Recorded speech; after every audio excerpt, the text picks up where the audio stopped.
Қожа Ахмет Яссауи атындағы Халықаралық Қазақ-Түрік университетінде Түркия Республикасы Ұлы ұлттық мәжілісінің төрағасы профессор доктор Нуман Куртулмуштың қатысуымен 21 ғасырдағы түркі әлемінің орны тақырыбында кездесу өтті. Басқосуға Түркия Республикасы Ұлы ұлттық мәжілісінің төрағасы бастаған Түркияның мемлекет қайраткерлері Түркістан облысының әкімі Дархан Сатыбалды, университеттің өкілетті кеңес төрағасы Мұхиттин Шимшек пен ХКТУ ректоры Жанар Темірбекова бастаған басшылық құрам оқытушы профессорлар мен қызметкерлері және түркі елдерінен жиылған студенттер қатысты.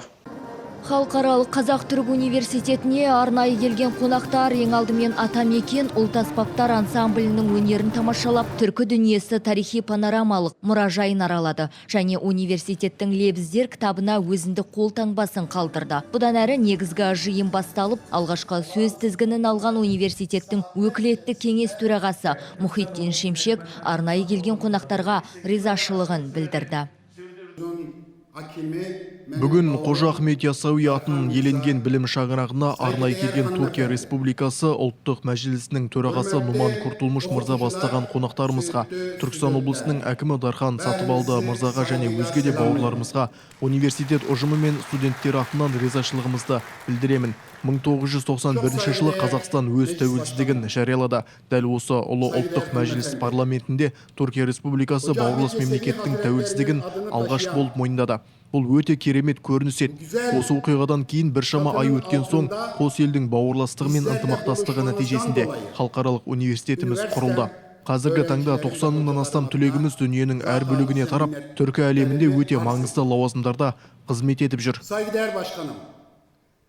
Сондай-ақ халықаралық оқу орнының бүгінгі тыныс тіршілігі туралы қысқаша ақпарат берді. Ал Түркістан облысының әкімі Дархан Сатыбалды еліміз тәуелсіздік алған уақыттан бері Қазақстан мен Түркия арасында берік қатынас орнап, ортақ құндылықтарымыз тереңдеп, рухани мәдени байланысымыз беки түскенін атап өтті.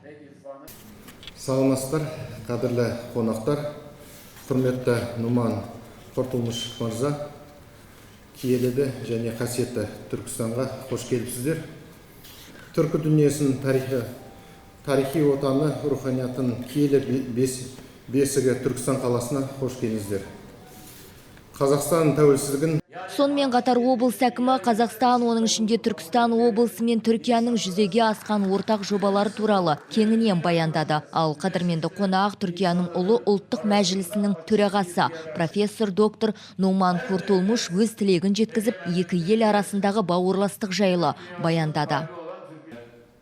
Бүгінгі таңда түркі дүниесі қайта жаңғыртып даму үстінде. Осы тұста Қазақстан мен Түркия бауырлас ел ретінде ынтымағымыз арта түссін деп тілейміз. Бұл үлкен күш, себебі 300 миллионға жуық түркі тілдес жұртшылық өзара достық қарым-қатынастың озық үлгісін көрсетіп, әлемде бейбітшілік орнатуға, әрі мемлекеттеріміздің білім, ғылымы мен экономикасының одан әрі қарыштап дамуына үлес қосады деп сенім білдіреміз. Сондай-ақ Түркияның ұлы ұлттық мәжілісінің төрағасы кездесуге арқау болған 21 ғасырдағы түркі әлемінің орны тақырыбында маңызды баяндама оқыды. Алқалы жиын соңында Нуман Куртулмушқа өкілетті кеңес төрағасы Мұхиттин Шимшек пен ректор Жанар Темірбекова университет атынан сый-сияпаттар табыстап, шапан жауып қонақжайлықтың үлгісін көрсетті. Дәстүр бойынша құрметті қонақтар Ахмет Яссауи университетінің жасыл алаңына ағаштар отырғызды. Балауса Оспан Бағдат Қайратұлы, Арт ТВ жаңалықтары.